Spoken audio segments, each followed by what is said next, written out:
Hello बच्चों, I hope you are doing well. So हमारा next chapter है metal and non metal. तो इसमें हमें पता होना चाहिए कि एलिमेंट क्या होते हैं। आप जानते होंगे कि जो सेम टाइप के एटम से मिलकर बने होते हैं उन्हें हम एलिमेंट बोलते हैं। और जो ये एलिमेंट होते हैं ये हमारे 118 एलिमेंट हैं इस टाइप पे। और इनकी प्रॉपर्टीज के बेस पे इनको मेनली टू ग्रुप में डिवाइड कर दिया गया, जिसको बोला गया मेटल और दूसरे को बोला गया नॉन मेटल। तो सबसे पहले हम इसमें पहले फिजिकल प्रॉपर्टी पढ़ेंगे, देन केमिकल प्रॉपर्टी, और फिर थोड़ा ionic compound, non ionic compound, इन सब के बारे में पढ़ेंगे। तो सबसे पहले हम फिजिकल प्रॉपर्टी के बारे में पढ़ते हैं। इसमें आता है कि पहले ये मेलिएबिलिटी क्या होता है, डक्टिलिटी क्या होता है, सोनोरस, लस्ट्रस, ये क्या होता है। तो मेलिएबिलिटी से मतलब होता है कि कोई ऐसी प्रॉपर्टी जो कि थिन शीट में कन्वर्ट हो जाए। ओके, तो मेलिएबिलिटी से क्या मतलब होता है कि जो थिन शीट, अब आप किसी को मार के देख, मतलब किसी भी ऑब्जेक्ट को, कोई भी, जैसे लकड़ी को आप मारोगे तो वो टूट जाती है, तो वो क्या नहीं है, मेलिएबल नहीं है। और जो थिन शीट में कन्वर्ट हो जाए तो वो क्या होती है, मेलिएबल। तो मेलिएबिलिटी वो प्रॉपर्टी होती है जिसमें वो थिन शीट में कन्वर्ट हो जाए। डक्टिलिटी क्या होती है कि जो थिन वायर में कन्वर्ट हो जाए, पतले पतले वायर में। लकड़ी को आप तोड़ सकते हो वायर में, चौक, इसको मार्बल को आप वायर बना सकते हो, नहीं ना, तो ये डक्टाइल नहीं है। तो जो वायर में कन्वर्ट हो सकते हैं उन्हें हम क्या बोलते हैं, डक्टाइल। और सोनोरस जो कि साउंड प्रोड्यूस करते हैं, जैसे कि अगर हम किसी मेटल पे, मंदिर का जो घंटा होता है उसे बजाते हैं तो बहुत तेज आवाज आती है ना। तो वो जो आवाज आती है वो किसकी वजह से आती है, क्योंकि वो जो बना हुआ है वो किससे बना हुआ है, मेटल से, इस वजह से तेज आवाज आती है। तो मेटल क्या होते हैं, सोनोरस भी होते हैं। लस्ट्रस का क्या मीनिंग है, लस्ट्रस का मीनिंग है कि उनमें क्या होती है, शाइन, मतलब चमकते हैं वो, जैसे सोना, चांदी और ये सारी चीजें चमक होती है, तो वो क्या होंगी, मेटल होंगी। बाकी ये हार्ड होते हैं, गुड कंडक्टर होते हैं हीट एंड इलेक्ट्रिसिटी के। मींस इसका क्या मतलब होता है कि अगर हम, जैसे अगर हमने लकड़ी या फिर इस बोर्ड को भी मैंने ऐसे आग लगाई तो ये जल जाएगा खुद। लेकिन मेटल क्या होते हैं कि अगर हम उस पे आग, मतलब कुछ भी फायर करेंगे तो वो अपने अंदर एब्जॉर्ब कर लेते हैं, मतलब गुड कंडक्टर होते हैं हीट के। और इलेक्ट्रिसिटी के भी गुड कंडक्टर। इलेक्ट्रिसिटी के गुड कंडक्टर क्यों, क्योंकि मेटल के अंदर क्या होता है, फ्री आयन, और फ्री आयन की मूवमेंट की वजह से इलेक्ट्रिसिटी प्रोड्यूस होती है। और इलेक्ट्रिसिटी प्रोड्यूस होती है इसलिए ये क्या होते हैं, मेटल गुड कंडक्टर होते हैं हीट के और इलेक्ट्रिसिटी के। ओके, तो और मेटल होते क्या है, अगर हम ऐसे केमिकली पूछें कि भाई जैसे कि ये सोडियम है तो ये मेटल कैसे है, तो मेटल की एक प्रॉपर्टी होती है कि ये अपने इलेक्ट्रॉन को लूज करके क्या बनाते हैं, केटायन, मतलब पॉजिटिव आयन बनाते हैं। मतलब मेटल स्टेबल होने के लिए लूज करते हैं इलेक्ट्रॉन, अपने अंदर से इलेक्ट्रॉन निकाल देते हैं, और निकालने के बाद क्या बनाते हैं, केटायन। Cation means plus. अभी ये वाला जो पॉइंट है आगे डिस्कस होगा, तो आप इसमें कंफ्यूज मत होना, तो आगे ये बता दूंगी मैं। आगे चलते हैं कि इनका melting point and boiling point क्या होता है, हाई। मेल्टिंग का मीन्स पिघलना, बॉइलिंग का मीन्स होता है क्या, उबलना। तो अगर हम इनको मेटल को पिघलाएंगे या उबालेंगे तो क्या होता है, इनका ये जो melting point and boiling point होता है हाई होता है। मतलब हमें इन्हें ज्यादा हीट देनी पड़ेगी उबालने के लिए भी और पिघलाने के लिए भी। ओके, तो आप ये सारे पॉइंट मुझे लग रहा है समझ गए होंगे। अब इससे आप ये समझोगे कि मेटल क्या है, मेलिएबल है, डक्टाइल है, सोनोरस है, लस्ट्रस है, हार्ड है, good conductor of heat and electricity है, और इनका melting point and boiling point क्या होता है, हाई होता है। और इसमें आपको क्या चीज समझनी है कि मेटल वो एलिमेंट होते हैं, हाइड्रोजन को छोड़कर, कि जो अपने इलेक्ट्रॉन को लूज करते हैं और लूज करने के बाद क्या बनाते हैं, पॉजिटिव, मतलब केटायन बनाते हैं। तो आपको ये क्लियर हो गया होगा। लेकिन एक्सेप्शन बहुत है, मतलब केमिस्ट्री में एक्सेप्शन के बिना तो कुछ है ही नहीं। तो ये एक्सेप्शन आपको पढ़ने हैं कि मेलिएबल होते हैं। और ये वाले कि बेस्ट कौन होता है, ऐसे पूछ रहे हैं कि कौन सा सबसे ज्यादा बेस्ट मेलिएबल मेटल है, तो उसमें आप gold, silver, same best ductile में गोल्ड, सिल्वर। ये जो हमारा होता है ये होता है गोल्ड, लिख लेना गोल्ड, और ये क्या होता है आपका, सिल्वर। ये भी गोल्ड, सिल्वर, ये एल्यूमिनियम, ये कॉपर। तो मेलेबल और डक्टाइल के आप एलिमेंट याद रखना, बेस्ट पूछा तो सिल्वर या गोल्ड में लगाओगे, वरना कॉपर और एल्यूमिनियम भी होते हैं। ओके, अब बात आते हैं सोनोरस। ये साउंड प्रोड्यूस, सारे मेटल आयरन हो या कॉपर हो सब साउंड प्रोड्यूस करते हो, इसमें कुछ ऐसी बात नहीं थी। लस्ट्रस होता है, शाइन होती है, आपको पता होगा, लोहा हो, एल्यूमिनियम हो, कॉपर हो, कोई भी हो, इनमें शाइन अलग से आपको दिख जाती है। गोल्ड सिल्वर आपको पता है चमकदार होते हैं। ओके, तो अब आगे चलते हैं कि ये क्या होते हैं, जनरली हार्ड होते हैं, हार्ड होते हैं, मोस्टली सारे होते हैं, लेकिन किसको छोड़कर, ये सोडियम और पोटेशियम को छोड़कर। अगर आपको इनके नेम नहीं पता है तो साथ साथ लिख लो, Na का मीन सोडियम, K का मतलब पोटेशियम, तो इनको छोड़कर बाकी सारे मेटल हार्ड हो गए, ये नहीं होते, ये सॉफ्ट होते हैं। ये कैसे होते हैं, सॉफ्ट, और इनको नाइफ से भी कट किया जा सकता है, नाइफ से भी कट किया जा सकता है। तो ये पूछा गया है कि ऐसे दो मेटल बताओ या एक मेटल बताओ जो कि सॉफ्ट होते हैं, तो आप बता दोगे सोडियम एंड पोटेशियम। ओके, तो अब आगे चलते हैं कि ये क्या होते हैं, कि गुड कंडक्टर होते हैं हीट एंड इलेक्ट्रिसिटी के। अब इसमें पूछेगा बेस्ट कंडक्टर कौन है हीट एंड इलेक्ट्रिसिटी का, उसमें जवाब दोगे आप सिल्वर, दोनों में, है ना। अब इसमें एक क्वेश्चन और पूछा जाता है कि बैड कंडक्टर ऑफ हीट, तो उसमें आप किसका नाम लोगे, लेड, मरकरी। ये है लेड और ये होता है मरकरी। तो आप इनका नाम अच्छे तरह से बता देना, क्योंकि ये क्वेश्चन पूछे गए हैं कि पुअर कंडक्टर ऑफ हीट, तो उसमें आप लेड जवाब दोगे। अगर इसकी बात करें कि melting point and boiling point, तो जनरली इनका हाई होता है, किनका, मेटल का। ओके, लेकिन किसको छोड़कर, सोडियम एंड पोटेशियम को छोड़कर, ठीक है, किसको छोड़कर, सोडियम एंड पोटेशियम को छोड़कर। और जो ये गैलियम एंड सीजियम है, ये भी, इनका भी मेल्टिंग एंड बॉइलिंग पॉइंट क्या होता है, लो होता है। याद रखना, ऐसे क्वेश्चन पूछे गए हैं, इसमें यही पूछा जाएगा। और लिक्विड का पूछा जाएगा कि ये जनरली आपको पता होगा मरकरी किस स्टेट में होता है, लिक्विड स्टेट में होता है। तो ये पूछा जाएगा ऐसा कौन सा मेटल है जो लिक्विड स्टेट में होता है, आप क्या जवाब दोगे, मरकरी। ठीक है, आई होप आपको ये मेटल का सारा समझ में आ गया होगा कि एलिमेंट है 118, तो उनको मेजरली दो ग्रुप में डिवाइड किया गया, मेटल एंड नॉन मेटल। और इसकी सबसे पहले हमने फिजिकल प्रॉपर्टी, अब डेली लाइफ में जो थिन शीट में कन्वर्ट हो रहे होंगे, वायर में कन्वर्ट हो रहे होंगे, या साउंड प्रोड्यूस कर रहे होंगे, या फिर लस्ट्रस होंगे, हार्ड होंगे, good conductor of heat and electricity होंगे, आप उनको देखकर बता सकते हो कि ये सारे क्या हैं, मेटल है। ओके, एक बार आप ऐसे स्क्रीनशॉट ले लेना जैसे भी आपको नोट करना हो। और ये जो कलर है, कलर आपको पता है गोल्ड का येलो होता है और कॉपर का क्या कैसा होता है, रेडिश ब्राउन। ठीक है, कॉपर का कलर काफी पूछा गया है, reddish brown, copper reddish brown याद रखना है। और ये चीजें एकदम अभी के अभी आपकी याद हो जानी चाहिए, क्योंकि पूछा जाएगा ऐसा कौन सा नॉन मेटल है जो सॉफ्ट होता है, सोडियम पोटेशियम, है ना। अगर पूछ लिया कि किसका मेल्टिंग पॉइंट लो रहता है, सोडियम पोटेशियम। अगर और भी ना पूछे तो बता दोगे ये गैलियम है और ये सीजियम। बाकी इसमें देख लो, कोई दिक्कत हो तो बता देना। ओके, सो आपको मेटल का सारा पता लग गया होगा, फिजिकल प्रॉपर्टी। अब बात करते हैं नॉन मेटल की फिजिकल प्रॉपर्टी की। तो नॉन मेटल में सीधा सीधा नॉन लगा दो। नॉन मेलिएबल, ना तो मेलिएबल होते हैं ना डक्टाइल होते, कच्चे होते हैं। ब्रिटल मीन्स कच्चे होता है नॉन मेटल। जब भी तुम्हें कोई चीज लगे ना टूट गई तो बता देना नॉन मेटल है वो, ठीक है। अब बैड कंडक्टर होता है हीट एंड इलेक्ट्रिसिटी के, हीट एंड इलेक्ट्रिसिटी के बैड कंडक्टर है, लेकिन एक एक्सेप्शन आ गया कि ये ग्रेफाइट। आपको पता होगा कार्बन के 3 एलोट्रोप्स होते हैं, एक तो डायमंड, एक ग्रेफाइट और एक बकमिस्टर फ्लोरीन। तो आपको इतना ध्यान नहीं देना, मतलब एलोट्रोप आपके नहीं आ रहे, बस आप ये याद रखना कि ग्रेफाइट क्या है, कार्बन की एक फॉर्म होती है। तो ग्रेफाइट को छोड़कर, ग्रेफाइट इलेक्ट्रिसिटी को कंडक्ट करता है, गुड कंडक्टर होता है हीट एंड इलेक्ट्रिसिटी का। तो ये आपको याद रखना है। और मिलता कहाँ है, पेंसिल की जो नोक होती है ना, पेंसिल की जो निब होती है उसमें ये ग्रेफाइट होता है, और ये बैटरीज वगैरह में यूज होता है। याद रखना आपको कि बैड कंडक्टर होते हैं जनरली, लेकिन किसको छोड़कर, ग्रेफाइट को छोड़कर। तो ये आपको याद रखने पड़ेंगे क्योंकि एक्सेप्शन में ये पूछे जाएंगे, ठीक है।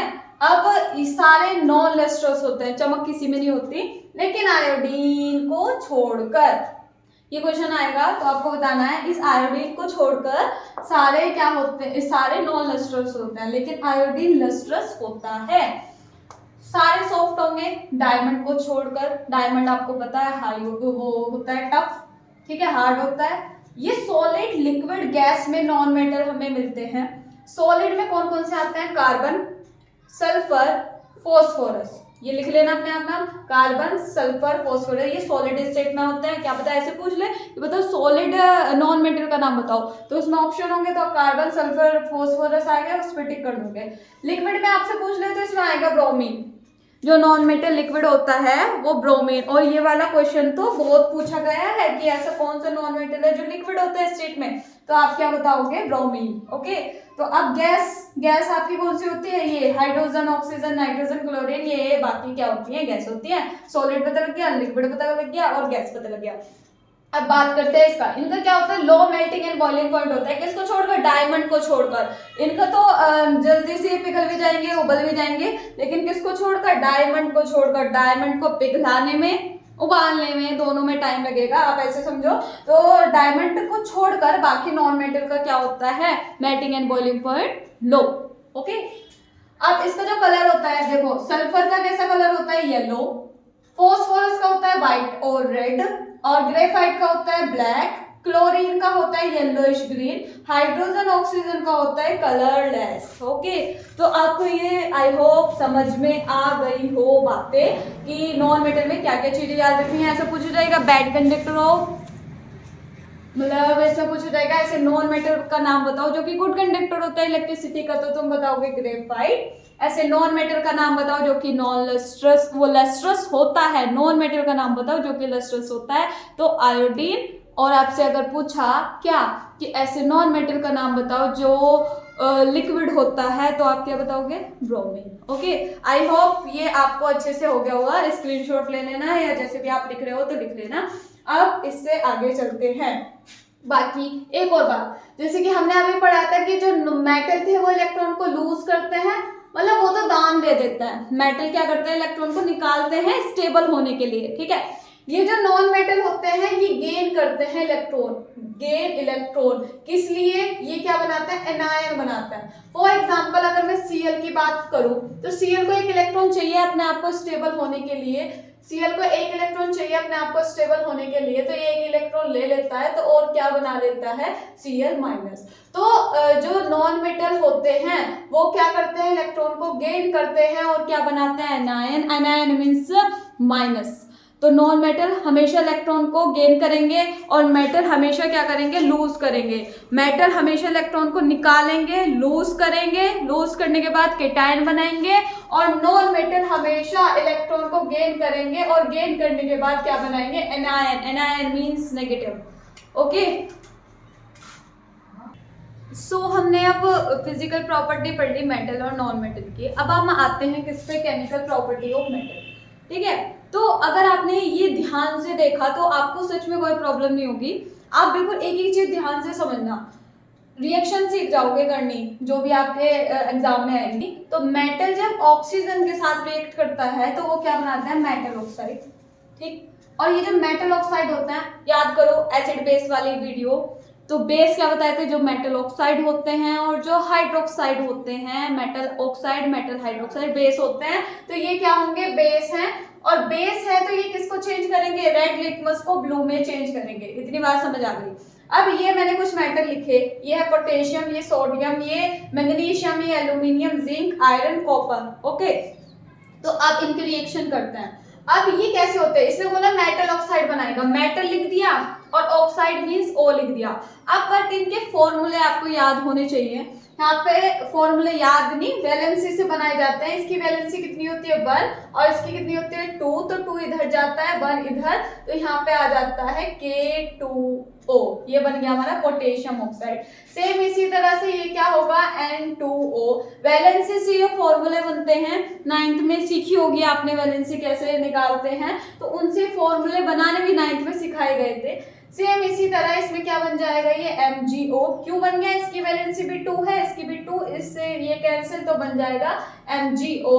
इसकी बात करें तो ये क्या बनेगा, Al और O लिख दिया पहले। हमने मेटल और ऑक्साइड, इसकी वैलेंसी कितनी होती है 3, इसकी कितनी होती है 2, तो 2 इधर जाएगा और 3 इधर जाएगा, तो बन जाएगा Al2 O3 एल्यूमिनियम ऑक्साइड। ऐसे ही इसी तरह से जिंक ऑक्साइड बन जाएगा, इसकी 2 कैंसिल आउट। और ऐसे ही FeO, इसकी आयरन की 2 वैलेंसी होती है, एक तो इसकी 2 भी होती है और 3 भी होती है।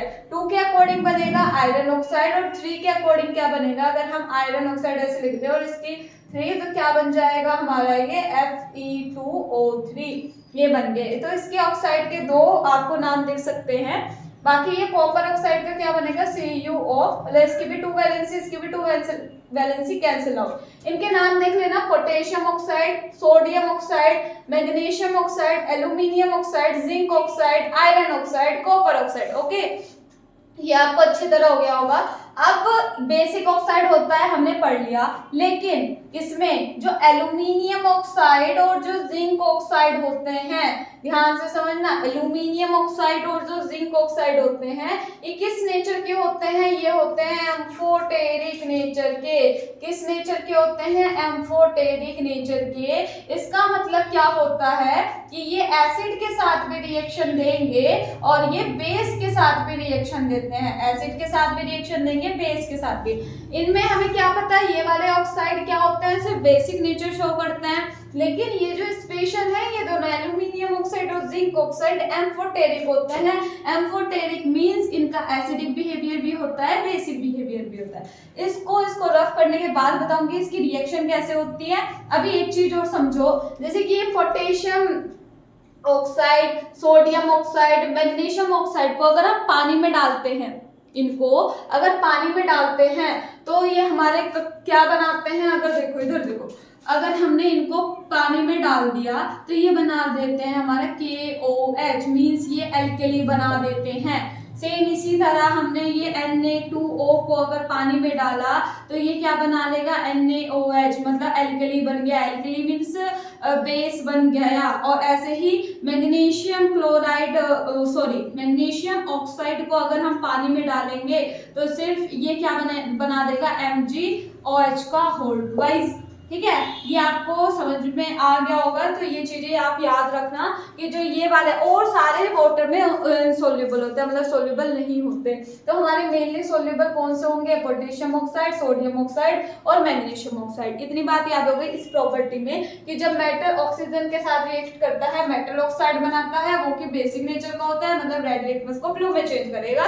सारे बेसिक ऑक्साइड होते हैं except sodium oxide, aluminium oxide और जिंक ऑक्साइड। ये दोनों कैसे शो करते हैं, एम्फोटेरिक नेचर शो करते हैं, मींस कि ये एसिड के साथ भी रिएक्शन देंगे, बेस के साथ भी रिएक्शन देंगे। ओके, फिर उसके बाद मैंने क्या बताया कि ये जो पोटेशियम ऑक्साइड, सोडियम ऑक्साइड और मैग्नीशियम ऑक्साइड होते हैं, ये वाटर के अंदर सोल्यूबल होता है। सोल्यूबल होकर क्या बनाते हैं, ये हाइड्रोक्साइड बनाते हैं। क्या बनाते हैं, हाइड्रोक्साइड। तो मतलब एल्केली भी आ सकता है। तो ये MCQ क्वेश्चन में वो किसी तरह भी पूछ लेगा, आपको जवाब अपने कॉन्सेप्ट सही रखना है तो आप सारे क्वेश्चन कर दोगे। अभी इनकी रिएक्शन करके दिखाती हूँ। अभी मैंने बताया सारे मेटल ऑक्साइड कैसा नेचर शो करते हैं, बेसिक नेचर शो करते हैं, लेकिन कौन कौन से ऑक्साइड, जिंक ऑक्साइड और एल्यूमिनियम ऑक्साइड कैसा नेचर शो करते हैं, एम्फोटेरिक नेचर शो करते हैं। क्योंकि ये जो दोनों एम्फोटेरिक नेचर शो करते हैं, एसिडिक बिहेवियर भी शो करेंगे, बेसिक बिहेवियर भी शो करते हैं। जैसे कि ये रहा एल्यूमिनियम ऑक्साइड लिया, ये एसिड के साथ भी रिएक्शन करेगा और ये बेस के साथ भी, जिसके पीछे OH हो वो बताया था बेस। अब याद करो, ये बेस हुआ, ये एसिड हुआ, एसिड बेस के साथ रिएक्शन करता है, सोल्ट इन वाटर बनता है। याद आ गई। तो ये वाली रिएक्शन कौन सी है, वही है न्यूट्रलाइजेशन रिएक्शन। सब प्रॉपर्टी से रिएक्शन हो जाती है अगर आप ध्यान दो। ये बेस, ये एसिड, बेस ने एसिड के साथ रिएक्शन करी, क्या बनेगा, सोल्ट, और क्या बाहर, वाटर बाहर। मैंने सोल्ट का भी बताया था, सोल्ट का हमें एसिड का दूसरे वाला पार्ट लेना है, Cl ले लिया, और बेस का मेटल वाला पार्ट लेना है तो Al ले लिया। ये AlCl3 क्यों बना, क्योंकि भाई वैलेंसी की वजह से। अब मुझे नहीं पता भाई यार तुमने वैलेंसी ये सब तुम्हें क्लियर है या नहीं, अगर नहीं क्लियर है तो मुझे बता देना, क्योंकि ये सब 9th में था। इसकी वैलेंसी होती है 3 और इसकी वैलेंसी होती है 1, तो 1 इधर गया, 3 इधर गया, तो फॉर्मूला बना AlCl3। नाम क्या होगा, एल्यूमिनियम क्लोराइड। सेम इसी तरह से जब बेस के साथ रिएक्शन करेगा एसिड, जब ये जो तुम्हारा होता है कि एल्यूमिनियम ऑक्साइड, ये बेसिक से मतलब बेसिक बिहेवियर भी शो करता है, इसलिए ये एक्सेप्शन है। एल्यूमिनियम ऑक्साइड और zinc oxide amphoteric nature show करते हैं, तो ये इसके साथ भी रिएक्शन शो करता है, तो ये वाटर बाहर जाएगा और बना लेगा सोडियम एल्यूमिनेट। अब इसमें कंफ्यूज मत हो जाना, कभी इनका ये बनाने लगो तो आपको सिर्फ ये सोचना है कि एल्यूमिनियम ऑक्साइड एक आयन है जो कि बेस के किससे मिल गया है, सोडियम से, और बन गया है सोडियम एल्यूमिनेट। क्योंकि कंफ्यूज हो जाओगे, सिर्फ इसी तरह एमसीक्यू में क्वेश्चन पूछे गए हैं कि जब एल्यूमिनियम ऑक्साइड बेस के साथ रिएक्शन करेगा तो क्या बनेगा, तो आपको क्या आंसर करना है, सोडियम एल्यूमिनेट। ठीक है, सेम जिंक ऑक्साइड भी एसिड के साथ भी रिएक्शन देता है, इसका नाम पता होगा हाइड्रोक्लोरिक एसिड, और इसका भी नाम पता होगा सोडियम हाइड्रोक्साइड, कास्टिक सोडा, याद करो। अब जब ये इसके साथ रिएक्शन करता है तो ये सोल्ट बना, वाटर बाहर गया। सेम इसी तरह जिंक ऑक्साइड बेस के साथ रिएक्शन करा, ये बन गया सोडियम जिंकेट। याद रख लेना यहाँ पे, मतलब तुम बस ये याद रखना कि जब जिंक ऑक्साइड बेस के साथ रिएक्शन करता है सोडियम जिंकेट बनाता है, जब एल्यूमिनियम बेस के साथ रिएक्शन करता है तो सोडियम एल्यूमिनेट बनाता है। और इससे काफी ज्यादा क्वेश्चंस पूछे गए हैं, तो प्लीज आप इसको अच्छी तरह से समझ लेना। ओके, अगर इसमें कोई प्रॉब्लम हो तो बता देना, ये बहुत ज्यादा पूछा गया है काफी बार। एम्फोटेरिक ऑक्साइड कौन से होते हैं, zinc oxide, aluminium oxide. Okay, तो और इसकी जो फर्स्ट प्रॉपर्टी है उसमें आपने पढ़ा, जब मेटल ऑक्सीजन के साथ रिएक्शन करता है मेटल ऑक्साइड बनाता है, वो किस नेचर का होता है, बेसिक नेचर का होता है। लेकिन कौन से दो ऐसे मेटल ऑक्साइड हैं जो नहीं होती, जो इस एक्सेप्शन है, वो है जिंक ऑक्साइड और एल्यूमिनियम ऑक्साइड। ये किस नेचर के होते हैं, एम्फोटेरिक, मींस ये एसिड के साथ भी रिएक्शन करता है और बेस के साथ भी रिएक्शन करता है। तो आई होप ये आपको समझ आ गया होगा। बार बार बोल रही हूँ, ये एमसीक्यू में यहीं से क्वेश्चन निकाले गए हैं, यहीं से बनेंगे क्वेश्चन, तो आप इसको अच्छी तरह से पढ़ना। ये अभी फर्स्ट प्रॉपर्टी हुई है, अभी सेकंड प्रॉपर्टी पे चलते हैं। ओके, सो आई होप आपको फर्स्ट प्रॉपर्टी अच्छी तरह समझ आ गई हो। अब हम चलते हैं सेकंड प्रॉपर्टी पे। सेकंड प्रॉपर्टी क्या बोलती है कि जब मेटल वाटर के साथ रिएक्शन करते हैं तो मेटल हाइड्रोक्साइड और H2 बाहर जाता है। H2 के निकलने की प्रयोग आपको पता है पॉप साउंड क्रिएट करता है, याद रखना। हाइड्रोक्साइड मीन्स OH, ठीक, मेटल मीन्स आप जानते हो ये मेटल ही लिखे हैं, तो OH हाइड्रोक्साइड है। तो इसमें एक कंडीशन है कि मेटल जो होता है कोल्ड वाटर और हॉट वाटर के साथ जब रिएक्ट करता है तो मेटल हाइड्रोक्साइड बनता है। ओके, तो जब मेटल कोल्ड या हॉट वाटर के साथ रिएक्ट करता है तो मेटल हाइड्रोक्साइड बनता है। अगर मेटल स्टीम के साथ रिएक्शन करता है तो मेटल ऑक्साइड बनाता है। ठीक है, ये चीज आपको अच्छी तरह, अब आपको कैसे पता लगेगा कि कौन कोल्ड के, कौन हॉट के साथ रिएक्ट कर रहा है, कौन स्टीम के साथ, तो इसलिए आपको ये ऐसे मेटल इस तरह से याद करने होंगे, potassium, sodium, calcium, magnesium, aluminium, zinc, iron. आपको ट्रिक भी पता होगी, पर मैं तो यही कहूंगी इनके नाम से ही आप इनको याद रखो। तो जो ये पोटेशियम, सोडियम, कैल्शियम होते हैं, ये कोल्ड वाटर के साथ रिएक्ट करेंगे, और जब ये कोल्ड वाटर के साथ रिएक्ट करेंगे तो क्या बनाएंगे, मेटल हाइड्रोक्साइड और H2 बाहर। हाइड्रोक्साइड मीन्स OH, तो ये जो ये बनाएगा, अगर ये वाटर के साथ रिएक्ट कर रहा है तो ये यहाँ पे कुछ नहीं लिखा हुआ है, यहाँ सिर्फ क्वेश्चन में वाटर ही लिखेगा। ये सिर्फ आपको सोचना है कि कौन हॉट के साथ कर रहा है, कौन कोल्ड के साथ। और ये चीजें मैं आपको बता रही हूँ, पोटेशियम, सोडियम, कैल्शियम किसके साथ रिएक्ट करेंगे, कोल्ड के साथ। मैग्नीशियम हॉट के साथ भी करता है, स्टीम के साथ भी करता है, बाकी ये स्टीम के साथ और ये किसी के साथ नहीं। ठीक है, ये रिएक्शन ही नहीं करते किसी के साथ। तो हम ये बहुत ज्यादा रिएक्टिव होता है पोटेशियम और सोडियम, ये भी बात अभी है ही समझो। पोटेशियम तो सबसे ज्यादा रिएक्टिव है, मोस्ट रिएक्टिव मेटल है, और ये जो सोडियम है ये भी काफी ज्यादा रिएक्टिव है। तो इनको हमें क्या, केरोसिन ऑयल में डिपॉजिट करके रखते हैं हम इन्हें, किसमें, केरोसिन ऑयल में। केरोसिन ऑयल में रखते हैं क्योंकि ये बहुत ज्यादा रिएक्टिव है, किसी से भी रिएक्शन कर जाते हैं। तो जब हमें इनकी रिएक्शन करानी होगी या यूज करना होगा तब हम इनका यूज करेंगे। ठीक है, अब ये जो पोटेशियम, सोडियम, कैल्शियम है, कोल्ड वाटर के साथ रिएक्ट करेंगे तो हाइड्रोक्साइड बनाएंगे। हाइड्रोक्साइड मतलब OH, तो मैंने K लिख दिया और OH लिख दिया। OH की वैलेंसी 1, इसकी होती है 1, तो KOH ही लिखा गया। सेम इधर ये क्या बना लेगा, NaOH, और बाहर H2 भी निकालते जाना है, H2 बाहर निकलते चली जाएगी। इसी तरह कैल्शियम भी किसके साथ रिएक्ट करता है, कोल्ड वाटर के साथ। कोल्ड वाटर के साथ रिएक्ट करके ये बना देता है CaOH का होल ट्वाइस। ये आपको पता होगा कौन है, कैल्शियम हाइड्रोक्साइड। इसके दो नाम थे, slaked lime and lime water. जब S लिखा हो तो सिलेक्ट, और जब L लिखा हो तो लाइम वाटर, और H2 बाहर। बाकी अब मैग्नीशियम पे आता है। अभी हमने पढ़ा कि कोल्ड और वाटर होंगे तो क्या बनाएगा, मेटल हाइड्रोक्साइड, अगर स्टीम होगा तो मेटल ऑक्साइड। तो जब हॉट के साथ रिएक्शन होती है, ये खुद सोचना है, फिर बोल रही हूँ, आपको खुद याद रखना है, ये तीनों कोल्ड के साथ, मैग्नीशियम, हॉट और स्टीम दोनों के साथ, एल्यूमिनियम, जिंक, आयरन ये स्टीम के साथ करते हैं। तो हॉट के साथ रिएक्ट करेगा तो MgOH का होल ट्वाइस बनाएगा और H2 बाहर, और जब स्टीम के साथ करेगा तो क्या बनाएगा, MgO और H2 बाहर। तो आई होप ये आप अच्छी तरह से समझ रहे होंगे क्योंकि क्वेश्चन यहाँ से उठाए गए हैं। बाकी ये स्टीम के साथ करेंगे तो स्टीम के साथ तो क्या बनना है, मेटल ऑक्साइड ही बनना है। स्टीम के साथ बनना है तो हम क्या लिखते हैं, AlO लिख दो, यहाँ पे ZnO लिख दो और यहाँ पे FeO लिख दो, और यहाँ पे H2 बाहर, ये भी H2 बाहर और ये भी H2 बाहर। अब इसकी वैलेंसी होती है 3, इसकी होती है 2, तो 2 इधर गया और ये बना Al2O3। सेम ये इसके दो कैंसिल आउट, इसकी दो वैलेंसी होती है, एक तो बनेगा FeO और एक बन जाएगा आपका Fe2O3।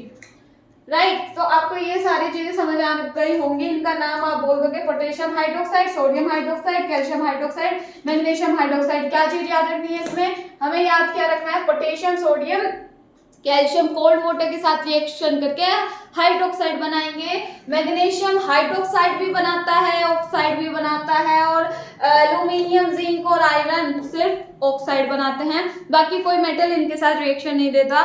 तो आप प्लीज इसको अच्छे से देखो। और पोटेशियम और सोडियम काफी ज्यादा क्या होता है, रिएक्टिव होते हैं, इसलिए इनको केरोसिन ऑयल में डिपॉजिट करके रखा जाता है।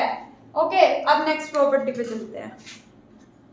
सो थर्ड प्रॉपर्टी पे आते हैं। थर्ड प्रॉपर्टी क्या बोलती है कि जब मेटल एसिड के साथ रिएक्ट करता है तो सोल्ट और हाइड्रोजन गैस बाहर जाती है। ओके, जब मेटल एसिड के साथ रिएक्शन करेगा सोल्ट और H2 गैस बाहर जाएगी, तो ये मेटल है, ये एसिड है आपका हाइड्रोक्लोरिक एसिड। तो सीधे सीधे क्या है, H2 बाहर निकाल दो और सोल्ट बना दो, NaCl। H2 बाहर निकाल दिया, सोल्ट बना दिया, क्या, MgCl2। इसका H2 बाहर निकाल दो सीधा सीधा, और क्या बन जाएगा, ये हमारा AlCl3। सीधा सीधा इसमें H2 बाहर निकाल लो और ये बन जाएगा, कैसे बना रही हो सोल्ट, कि ये तो मेटल लेना है और एसिड का H से दूसरे वाला पार्ट लेना है, तो ये बन जाएगा ZnCl2। यहाँ 2 क्यों आ रहा है, वैलेंसी की वजह से, क्योंकि आपको याद करनी पड़ेगी किसकी वैलेंसी क्या होती है। आयरन का क्या हो जाएगा, FeCl3 और H2 बाहर। कॉपर का क्या, कॉपर देखो यहाँ ध्यान रखना, ये आपकी रिएक्टिविटी सीरीज होती है, ठीक है, ये सबसे ज्यादा रिएक्टिव, ये सबसे लीस्ट रिएक्टिव। सबसे लीस्ट रिएक्टिव होता है, तभी तो हम इनको यूज कर पाते हैं, सोने के इयररिंग वगैरह ये सब हम तभी तो पहन पाते हैं ना। तो ये लीस्ट रिएक्टिव, अगर रिएक्शन करते काले पड़ जाते हैं, ठीक है।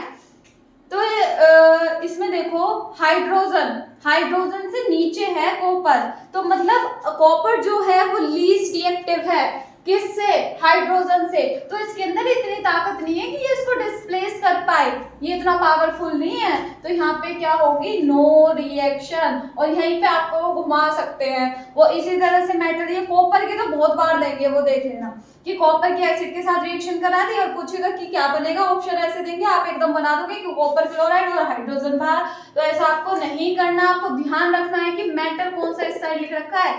अगर लेस रिएक्टिव है ना वो मेटल, तो वो रिएक्शन नहीं करेगा। Copper is less reactive than hydrogen, तो इसलिए कॉपर के अंदर इतनी कैपेसिटी नहीं है कि जो इसके H को ले जाए। ये वाले जो थे ये मोर पावरफुल थे H से, देखो H यहाँ पर है और ये ऊपर है, इनसे ऊपर है, तो ये इसके साथ रिएक्शन कर लेगा और रिएक्शन होने के बाद सोल्ट बन रहा है और H2 बाहर जा रही है। सेम आप H2SO4 के साथ भी रिएक्शन कर लोगे। अगर H2SO4 लिख दूं मैं यहाँ H2SO4, तो सीधा सीधा H2 बाहर और ये क्या बनेगा, Na2SO4। सेम ऐसे ही हमारा क्या बन जाएगा, MgSO4 और H2 बाहर, और Al यहाँ पे बन जाएगा, ये इसकी होती है 3 वैलेंसी और इसकी होती है 2, तो 2 इधर गया, 3 इधर गया, तो Al2SO4 का थ्राइस, तो ये बन गया एल्यूमिनियम सल्फेट और H2 बाहर। तो इसी तरह आप ये कर सकते हो, सिर्फ इसका क्या लेना है, मेटल लेना है और इसका सल्फेट, मतलब ये वाला, और H2 बाहर, ठीक है। सो आपने पढ़ लिया मेटल एसिड के साथ रिएक्शन दे देता है, HCl के साथ भी दे देता है, H2SO4 के साथ भी दे देता है। लेकिन क्या बात याद रखनी है, अगर गलती से यहाँ कॉपर लिखा होगा तो ये समझ जाना कि ये लेस रिएक्टिव है हाइड्रोजन से, तो नो रिएक्शन होगी। ये आप कर लोगे, सोल्ट बना लोगे, इससे भी सोल्ट बन जाएंगे सारे, करके देखना। पोटेशियम सल्फेट, कैल्शियम सल्फेट, इस तरह के सोल्ट बन जाएंगे और हाइड्रोजन गैस बाहर। बाकी दो एसिड तो हमने देख लिए, हाइड्रोक्लोरिक एसिड, सल्फ्यूरिक एसिड। एक थर्ड एसिड होता है हमारा, कौन सा, नाइट्रिक एसिड। अब ये जो नाइट्रिक एसिड होता है ये मेटल के साथ रिएक्शन नहीं देता। क्यों नहीं देता? क्योंकि ये काफी ज्यादा स्ट्रॉन्ग ऑक्सीडाइजिंग एजेंट है। जो H2 निकलनी चाहिए उस वाली गैस को ये वाटर में चेंज कर देता है और रिएक्शन खराब हो जाती है। आपको याद क्या रखना है कि जो नाइट्रिक एसिड है वो मेटल के साथ रिएक्शन नहीं देता। क्यों नहीं देता? क्योंकि ये अगर रिएक्शन कर लेगा तो इस मतलब बेकार कर देगा, हाइड्रोजन जो निकलेगी उसको ऑक्सीजन के साथ खुद तो ये रिड्यूस होता है, सामने वाले को ऑक्सीडाइज कर देता है, तो हाइड्रोजन जो निकलती है उसे वाटर में चेंज कर देता है। तो इसका रीजन आप याद रखना क्यों मेटल के साथ नाइट्रिक एसिड रिएक्ट नहीं करता। क्यों? क्योंकि ये स्ट्रॉन्ग ऑक्सीडाइजिंग एजेंट है। ठीक, अब ऐसे दो मेटल हैं जो कि रिएक्शन दे देते हैं। अगर हम उन्हें वेरी वेरी डाइल्यूट एसिड ले, नाइट्रिक एसिड का, मैग्नीशियम और मैंगनीज, क्वेश्चन सिर्फ यही पूछा जाएगा ऐसे कौन से दो मेटल है जो रिएक्शन दे देते हैं नाइट्रिक एसिड के साथ, तो मैग्नीशियम एंड मैंगनीज। ये मैग्नीशियम सीधा सीधा वही है, H2 बाहर, ये वाला इसके साथ जुड़ जाएगा, नाइट्रिक सोल्ट हमेशा ऐसे बनेगा। मेटल लेना है और एसिड का H से दूसरे वाला पार्ट NO3, तो ये क्या बनेगा, मैग्नीशियम नाइट्रेट, और ये यहाँ पे क्या बनेगा, मैंगनीज नाइट्रेट। तो आपको ये समझ आ गई होगी सारी बात। ओके, तो ये थी आपकी थर्ड प्रॉपर्टी, थर्ड ही थी। अब इससे नेक्स्ट आप पढ़ोगे सोल्ट सॉल्यूशन वाली। आपका अब फोर्थ प्रॉपर्टी है इसमें metal, chemical property of metal में फोर्थ की, अगर हम सोल्ट सॉल्यूशन लेंगे किसी मेटल का, मेटल बी का ले लिया और वो मेटल ए उससे रिएक्शन कर रहा है, तो बन जाता है सोल्ट ऑफ सॉल्यूशन ए और मेटल बी बाहर। एक मिनट, अब सुनो, जैसे कि ए और बी दोस्त हैं और ये तीसरा आया सी, अगर इनका बॉन्ड वीक रहा है ना, इनमें से कोई वीक रहा, तो ये स्ट्रॉन्ग वाला इसको यहाँ से हटा देगा, इनकी दोस्ती टूट जाएगी, खुद इसकी जगह पर आके लग जाएगा, सी भी बना लेगा और क्या बाहर चला जाएगा, ए को बाहर निकाल देंगे। ये क्यों हो रहा है, कब पॉसिबल है, कि जब ये स्ट्रॉन्ग हो और ये वीक पड़ जाए, है ना, तो तब ये पॉसिबल है, वरना नहीं है। तो सोल्ट सॉल्यूशन का खेल बस इतना ही है। पहले आपको ये याद होनी चाहिए, रिएक्टिविटी सीरीज याद कर लेना जरूर। तो इसमें जो ऊपर, अगर मैं इन दोनों का कंपैरिजन करूं तो दोनों में कौन ज्यादा रिएक्टिव, पोटेशियम। अगर मैं इसका जिंक का और मैग्नीशियम का करूं, इन दोनों में कौन ज्यादा रिएक्टिव, मैग्नीशियम। ऐसे कंपैरिजन करना है, कंपैरिजन करके आपको देखना है कौन ज्यादा रिएक्टिव है और कौन नहीं, ठीक है। तो जैसे कि अगर हमने ये लिया कॉपर सल्फेट का सॉल्यूशन, इसमें देखो जिंक जो है वो कॉपर से ज्यादा रिएक्टिव है, कम रिएक्टिव है, ज्यादा रिएक्टिव है क्योंकि ऊपर है, तो ज्यादा रिएक्टिव है, तो ये इसको इसकी जगह से हटा देगा, खुद लग जाएगा, जिंक सल्फेट बन जाएगा और Cu बाहर। सेम इसी तरह से अगर हमने ये लिया है, ये आयरन इसके साथ लग जाएगा और क्या बन जाएगा, आयरन सल्फेट और कॉपर बाहर। ये यहाँ पे क्या है, अब देखो ना, यहाँ पे ध्यान से, कॉपर यहाँ पर है, Ag यहाँ पर है, यहाँ पर Ag से ऊपर है कॉपर। कभी ये चीज रट लो कि कॉपर मतलब कॉपर, तो अगर कॉपर होगा तो वो तो लेस रिएक्टिव है, ऐसा मत सोचना। अगर यहाँ देख लेना, यहाँ क्या है, यहाँ पे Ag वो सिल्वर नाइट्रेट है, तो ये जो Cu है ये इसको निकाल देगा और जब इसको डिस्प्लेस कर देगा तो ये क्या है, ज्यादा रिएक्टिव है Ag से, तो इसको डिस्प्लेस कर देगा और ये बना देगा कॉपर नाइट्रेट और Ag बाहर चला जाएगा। तो ये चीज आपको ध्यान रखनी है कि कौन ज्यादा रिएक्टिव है, कौन ज्यादा रिएक्टिव नहीं है। अगर ऐसे होता कि हम लिख देते ZnSO4 और रिएक्शन कराते किसकी, कॉपर की। तो देखना है यहाँ पे जिंक कहाँ है, देख लेना यहाँ पे जिंक है और कॉपर नीचे है, तो copper is less reactive than zinc, तो कोई भी रिएक्शन नहीं होगी, नो रिएक्शन। अब इसमें क्वेश्चन कैसे पूछे जाएंगे, वो पूछे जाएंगे एक कलर था, उसका ब्लू कलर था, उसका कलर चेंज हो गया है, कलरलेस हो गया है, तो क्या रीजन रहा होगा। तो उसे बताना है कि इसमें जिंक के साथ रिएक्शन हुई होगी और वो जिंक क्या होता है, ज्यादा रिएक्टिव होगा। मतलब कि एक केस स्टडी टाइप में आपको ऐसे दे रखा होगा, बस आपको क्या समझना है कि ऐसा कलर चेंज क्यों हुआ होगा। एक बात और, कॉपर सल्फेट का कलर अभी के अभी याद रख लो, कॉपर सल्फेट का कलर होता है ब्लू, जिंक सल्फेट का कलर क्या होता है, कलरलेस, और AgNO3 का क्या होता है, कलरलेस, और FeSO4 का ग्रीनिश। अब इसको आप अभी देख रहे हो तो बस ये ही कलर याद करो, क्योंकि इनसे ही क्वेश्चन बनेंगे और आप कर दोगे। वो सिर्फ कलर से आपको घुमा सकते हैं कि ये कलर था इसका और फिर चेंज हो गया क्यों। ऐसे बोलेगा कॉपर सल्फेट का ब्लू कलर था, उसमें जिंक की रोड डाली तो उसका कलर कलरलेस हो गया, तो रीजन पूछेगा। तो आपको बताना है because zinc oxide is more reactive than copper, इसलिए इसने इसको डिस्प्लेस कर दिया इसके सॉल्यूशन से। आई होप आपको ये सारा अच्छी तरह से समझ आ गया होगा। प्लीज इसको ध्यान से देख लो अच्छी तरह से कि जो मोर रिएक्टिव वाला है, मोर रिएक्टिव वाला लेस को डिस्प्लेस कर देगा, और अगर यहाँ पे लेस रिएक्टिव वाला है और अंदर मेटल मोर रिएक्टिव है तो ये इसको डिस्प्लेस नहीं कर सकता।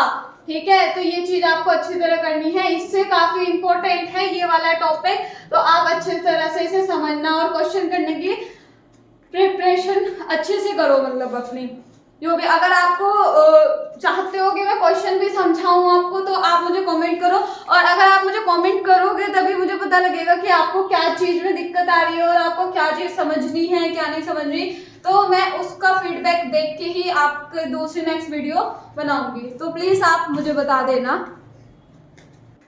अब आपकी 5th और 6th प्रॉपर्टी बची है। 5th प्रॉपर्टी में क्या है कि अगर मेटल क्लोरीन के साथ रिएक्शन करता है तो मेटल क्लोराइड बनाएगा, अगर मेटल हाइड्रोजन के साथ रिएक्शन करेगा मेटल हाइड्राइड बनाएगा।